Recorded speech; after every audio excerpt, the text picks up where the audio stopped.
Delisting जनजाति समाज के हक और अधिकार का विषय है और यह विषय अभी से नहीं, यह विषय 1967 में लोहरदगा के सांसद हुए कार्तिक उरांव जी ने उन्होंने इस विषय को उठाया था। उस पर उन्होंने काफ़ी काम किए, उस पर काफ़ी सदन में चर्चाएं भी हुई, जेपीसी का गठन हुआ, जेपीसी का रिपोर्ट आया। हालांकि उस समय की सरकार की मंशा डीलिस्टिंग के कानून को पास करने की नहीं थी, जिसके कारण वह उस समय पास नहीं हो पाया। जनजाति सुरक्षा मंच 2006 में इसका गठन हुआ। हम लोग तब से 2006 से लगातार डीलिस्टिंग के विषय पर हम लोग इस पर काम कर रहे हैं।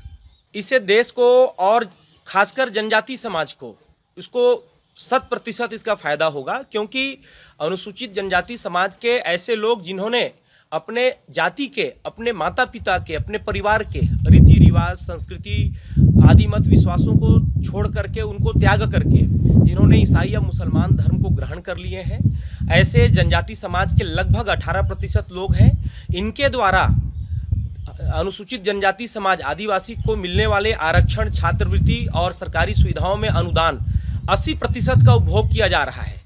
तो ये कितना बड़ा न्याय है कि जिन्होंने जाति के रीति रिवाज जो आदिवासी होने के कारण है, जिन्होंने छोड़ा है, वही लोग इसका सबसे ज़्यादा लाभ ले रहे हैं। तो उससे अनुसूचित जनजाति समाज जो मूल लगभग 82% समाज है, उनको केवल 20% लाभ मिल रहा है, उनको 100% लाभ मिलेगा। जब 100% लाभ मिलेगा, जो संविधान की मंशा भी है, जो संविधान का ध्येय भी है कि उनको अपना हक और अधिकार मिलेगा, उनको आरक्षण की सारी सुविधाएं मिलेंगी, तो अनुसूचित जनजाति समाज बहुत तेज़ी से आगे बढ़ेगा, मुख्य धारा से जुड़ेगा, उसका शैक्षिक और सामाजिक विकास होगा। इसलिए हम लोग इस पर काम कर रहे हैं, इसलिए इसका जनजाति समाज को फ़ायदा होगा।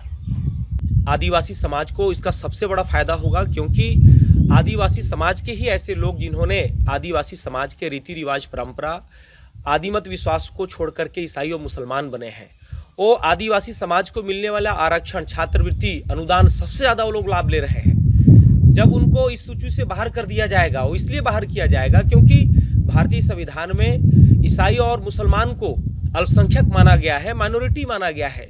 तो जब कोई व्यक्ति माइनॉरिटी वर्ग में आता है तो एक व्यक्ति 2 लाभ कैसे ले सकता है? इतना बड़ा अन्याय इस संविधान के माध्यम से अनुसूचित जनजाति समाज, आदिवासी समाज के साथ में हो रहा है।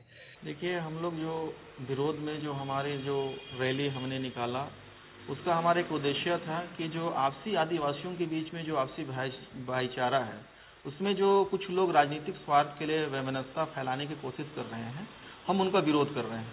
जो कि हम सभी को, आदिवासियों को संवैधानिक अधिकार 1950 में ही हमें प्रदत्त किए गए हैं। हम उन्हीं अधिकारों के अनुसार हम सभी अपना जीवन यापन कर रहे हैं। तो ये एक तरह से हम लोगों को बताना चाह रहे थे कि ये जो वैमनस्यता कुछ लोगों के द्वारा फैलाया जा रहा है, ये गलत है। देखिए, आदिवासी को बोला जाए तो आदिवासी धर्म पूर्वी है, पर कालांतर में धीरे से, जैसे हमको अनुच्छेद 25 के तहत हमें सभी धर्मों का आदर करना या सभी धर्मों में विश्वास करने की जो छूट दी गई है, तो कुछ हमारे भाई हिंदू धर्म में विश्वास करते हैं, कुछ लोग ईसाई धर्म में, और कुछ लोग अपने पुराने हमारे आद्य धर्म में ही चल रहे हैं। लेकिन अभी हमको जो संविधान से जो प्रदत्त अधिकार हैं, उसी के तहत सब कोई अपनी अपनी आस्था के अनुसार जीवन यापन कर रहे हैं। संविधान, देखिए, पूरा देश जो है संविधान से चलता है और इसकी मूल भावना के विपरीत कोई ऐसा अधिकार किसी ने किसी को नहीं दिया है, चाहे वो लोकसभा हो चाहे राज्यसभा हो। अगर आता भी है तो बहुत सारी इसमें दिक्कतें हैं। किसी की जाति कैसे बदल जाएगी?